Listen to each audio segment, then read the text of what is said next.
Subscribe कीजिए Indian defence news channel को और बेल आइकन को दबाइए डिफेंस रिलेटेड न्यूज सबसे पहले देखने के लिए।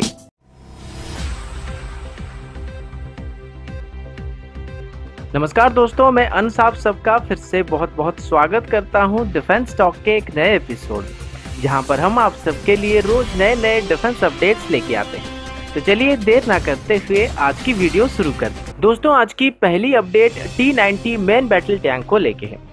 T-90 टैंक्स को इंडिया पहले भी इस्तेमाल करता आ रहा है और पहली बार T-90 टैंक्स के लिए रशिया के साथ 1999 में डील किया गया था और तब सिर्फ 310 टैंक के लिए ही ऑर्डर दिया गया था, जबकि बाद में एडिशनल 1000 टैंक्स के लिए ऑर्डर प्लेस किया गया।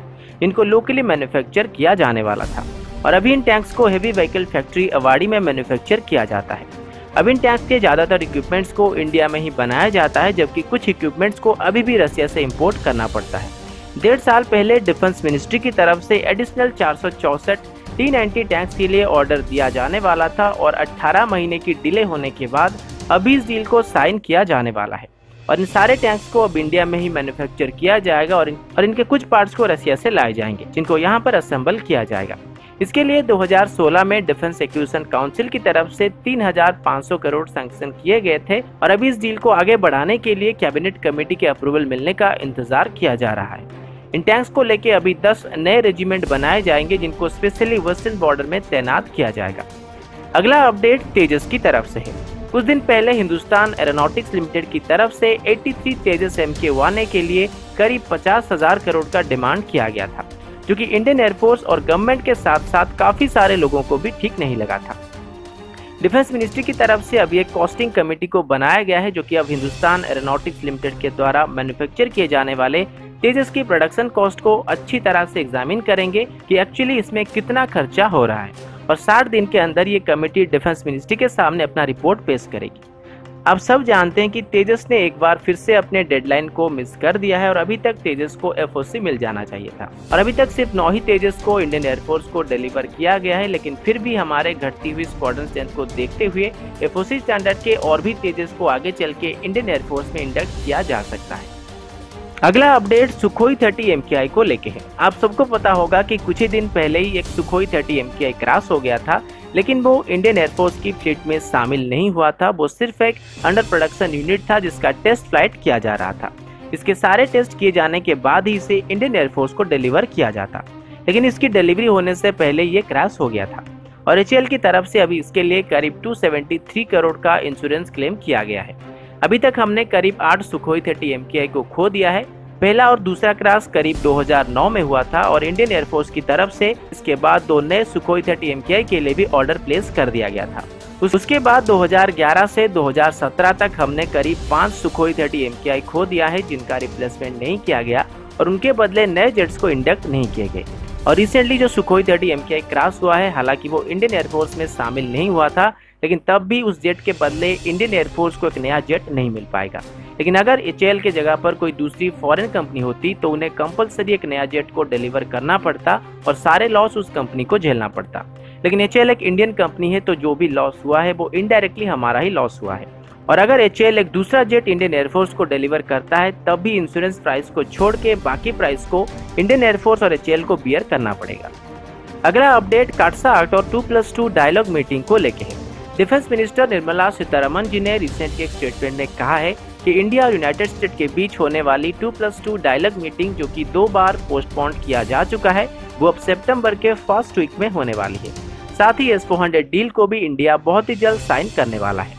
काटसा एक्ट को लेके पूछे गए एक सवाल का जवाब देते हुए उन्होंने कहा कि इंडिया सिर्फ यूनाइटेड नेशन के द्वारा इशू किए गए रूल्स को मान्यता देता है, लेकिन इंडिया यूनाइटेड स्टेट के रूल्स को मानने के लिए बाउंड नहीं है, क्योंकि हम एक स्वतंत्र देश हैं और हम अपने डिसीजन खुद ले सकते हैं। और वहीं पर कल ही मैंने आपको बताया था कि यूनाइटेड स्टेट की तरफ से अभी इंडिया के लिए काटसा एक्ट को अवॉइड करने के लिए एक रास्ता निकाला जा रहा है।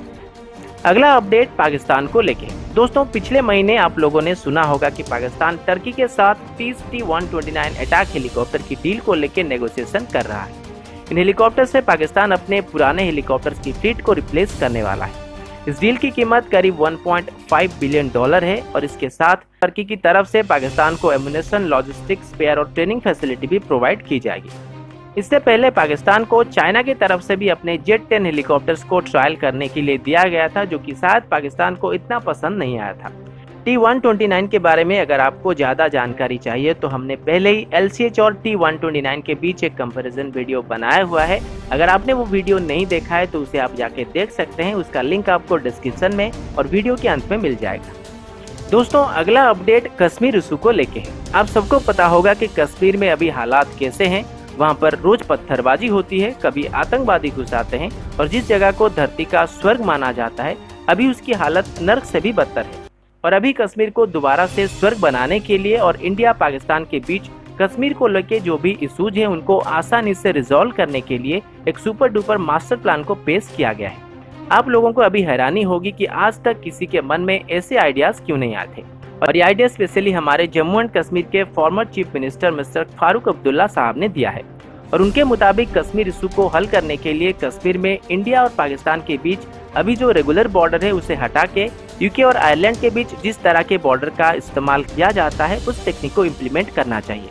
अगर आपको नहीं पता है कि यूके और आयरलैंड के बीच किस तरह के हाईटेक बॉर्डर का इस्तेमाल किया जाता है तो मैं आपको बता दूं कि इन दोनों कंट्रीज के बीच कोई भी बॉर्डर नहीं है और इन दोनों कंट्री के सिटीजन एक दूसरे के कंट्री में बस मिनिमल आइडेंटिफिकेशन प्रूफ के साथ आ जा सकते हैं। और इनके मुताबिक कश्मीर में जो हमारी फोर्स तैनात है उसे भी हटा देनी चाहिए ताकि कश्मीर के लोग आसानी से बॉर्डर के उस पार आ जा सके।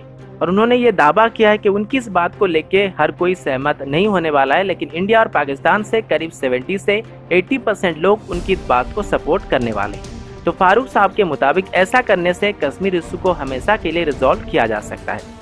इस तरह की सोच किसी आम इंसान के दिमाग में नहीं आ सकता है और इसके लिए मायावी शक्तियों की जरूरत पड़ती है। मुझे पता है आप लोग सोच रहे होंगे कि अब्दुल्ला साहब शायद बाबा जी की चूरन को हार्पिक या फिर ब्लैक फिनाइल के साथ मिलाकर शेक बना के सुबह और शाम एक एक गिलास दबा देते हैं, जिससे उनको ऐसी सोच रखने की काबिलियत मिलती है। लेकिन मैं आपको सच बता देना चाहता हूं, क्योंकि जब ये न्यूज में बना रहा था तो बाबा जी ने देख लिया और उन्होंने अपने आप को फांसी लगाकर आत्महत्या करने का फैसला कर लिया, क्योंकि अब्दुल्ला साहब सुअर की टट्टी सूंघकर नशा करने की कोशिश कर रहे थे। तो दोस्तों, अभी के लिए इतना ही। मिलता हूं आपसे अगले वीडियो में। अगर आपको वीडियो अच्छा लगा तो इसे लाइक और कमेंट कीजिएगा, और अगर आपने अभी तक हमारे चैनल को सब्सक्राइब नहीं किया तो इसे सब्सक्राइब करने के साथ साथ बेल आइकन दबाना मत भूलिएगा।